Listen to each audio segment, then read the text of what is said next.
I skipped my childhood best friend's birthday after his new girlfriend called me the typical girl best friend and accused me of trying to steal him, and now he and our families are furious with me. Miles and I have known each other since we were 2 years old because our parents are best friends. While I wouldn't call Miles my best friend, we've always been close. We hang out occasionally and see each other at all the major holidays, thanks to our family's connection. Now, in our early 20s, our friendship is more casual, but it's still solid. The current issue stems from a dumb childhood memory that, at the time, was just a harmless moment. When we were 8 years old, we participated in a little wedding play at our after-school care. I was the bride, Miles was the groom, and the whole thing was a goofy production with bad songs and uncoordinated kids stumbling around. Naturally, our parents took pictures and videos of the play, proud of their little actors. To this day, one of those photos hangs on our respective family picture walls. Miles has been dating Lindy for the past year.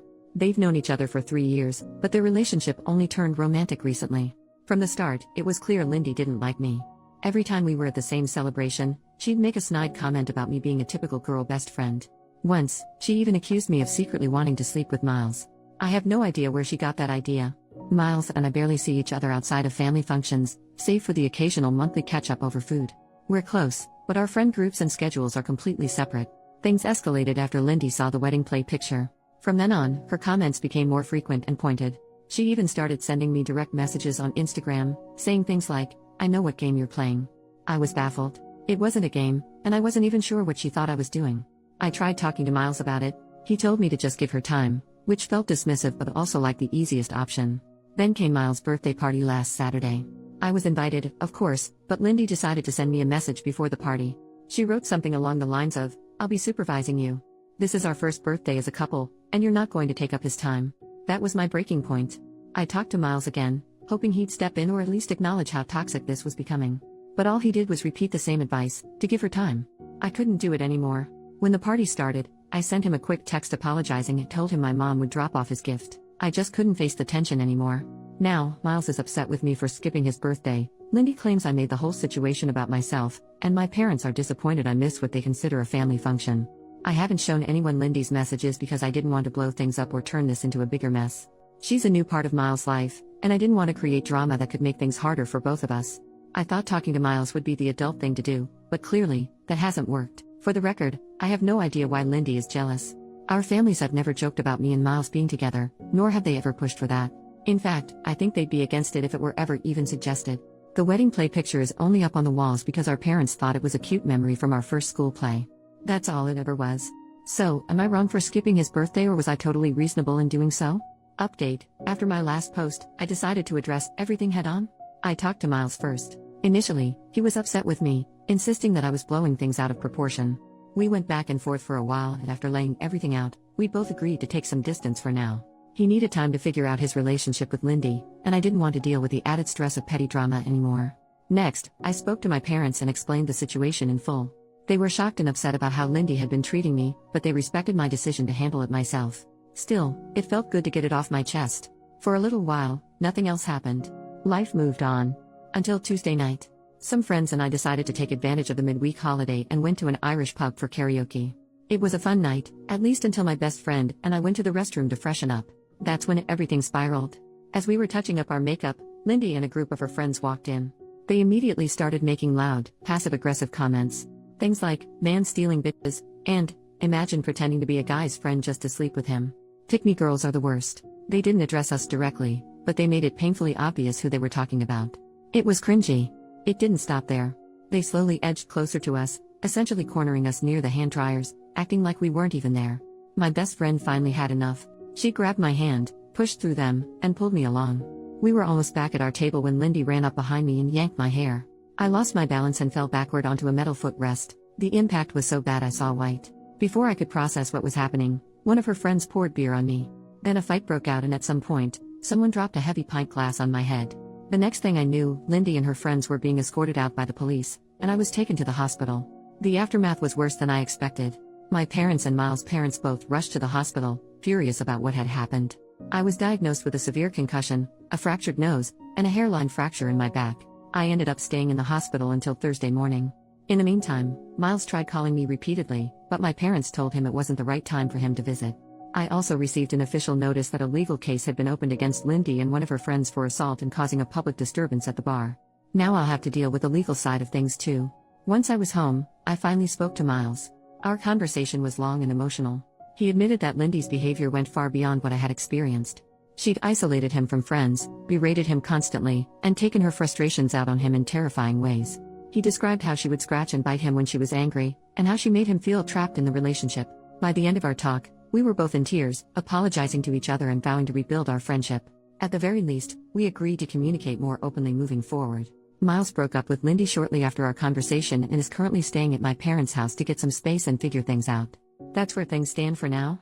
Second update. Hi everyone, there's been some progress, so I wanted to provide an update. I'll share the main points now and dive into more details later. First of all, a court date has finally been set for the case against Lindy.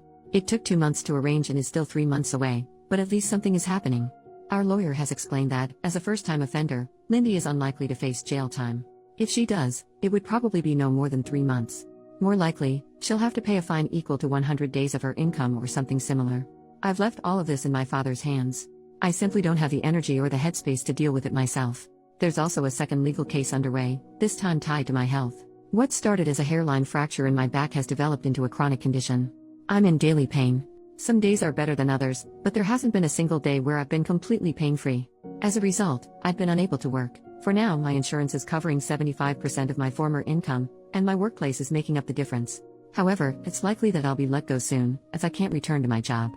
Because of this, my insurance company has filed a claim against Lindy to recover my lost wages. Right now, I'm not in contact with Miles. While I initially tried to support him, the reality of being disabled because of his jealous ex-girlfriend has left me feeling bitter. I recognize that he was also a victim in all of this, but I can't help but blame him, at least in part, for what's happened to my life. I'm working through these feelings in therapy and trying to find ways to move forward. To cope, I've taken up some new hobbies and started writing more.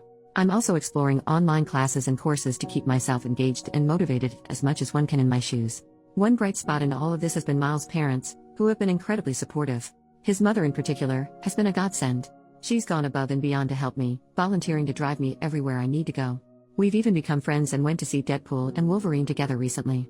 As a stay-at-home wife, she has the time to offer, and her kindness has meant the world to me. Interestingly, one of Lindy's friends reached out through my lawyer, offering to testify against her. She also sent a letter apologizing for her role in everything. According to her, Lindy had convinced their friend group that I was bullying her and had even claimed that Miles cheated on her with me in the past. That revelation shed a lot of light on Lindy's behavior and the toxic bull crap she'd been spreading. That's where things stand for now. I'm doing my best to heal and move forward, but it's a slow and difficult process. Take care of yourselves, and always shield your back. New update. Hey everyone. So, here we are again, and honestly, I'm just exhausted. Things have progressed, but this whole ordeal feels like it will never end. The first court date came and went. It was my insurance company versus Lindy, and, no surprise, she lost. She's now responsible for most of my lost wages, which is some relief I guess. Thankfully, I didn't have to be there the entire time, because I've had enough of this circus. As for the criminal case, it's still up in the air whether it will even go to trial.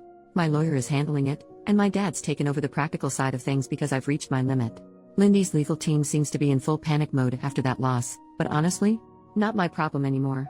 More of Lindy's friends have come forward with testimonies, and it's been enlightening. Turns out, this isn't her first time pulling something like this. One girl shared how, back in high school, Lindy started a campaign of rumors because she was jealous of the girl sitting next to her boyfriend. It gets worse. Lindy literally sprinkled breadcrumbs on this girl's table to trigger her celiac disease. Yes, breadcrumbs. It wasn't provable back then, but now, with all these former friends speaking up, the truth is coming out. And let's be real, these people aren't stepping forward out of moral clarity, they're just terrified of the fallout on their own records. Receipts are pouring in, and the whole thing keeps getting uglier. Now let's talk about Miles, because that's another disaster. We're still not speaking, and for good reason. It turns out he's known for a while that Lindy was threatening him. She told him bad things would happen if he didn't cut me off and stop his parents from talking to me. And what did he do? He laughed it off, assuming she just meant breaking up with him. Nope, she was dead serious. She even started stalking me and one of his cousins, making fake profiles to send cryptic messages. And what did Miles do then? He talked her down. That's it. He let her spiral, and now I'm the one left dealing with the fallout. I'm furious.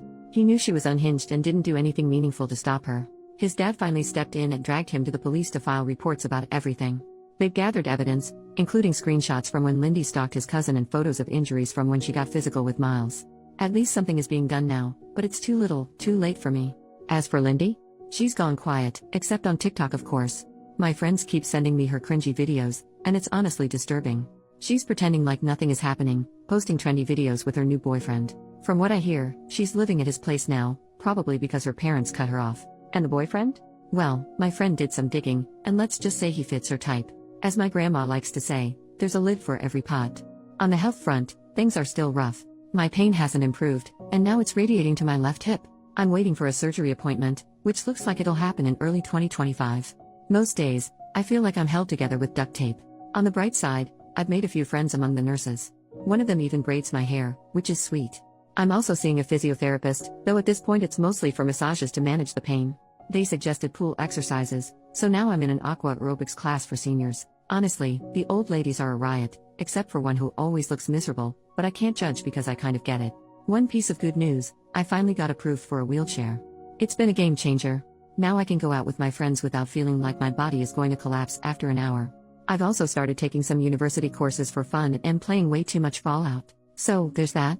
And that's where things stand. It's still a mess, but I'm doing my best to get through it. Thanks for sticking around. I've really appreciated all of your comments and letting me vent.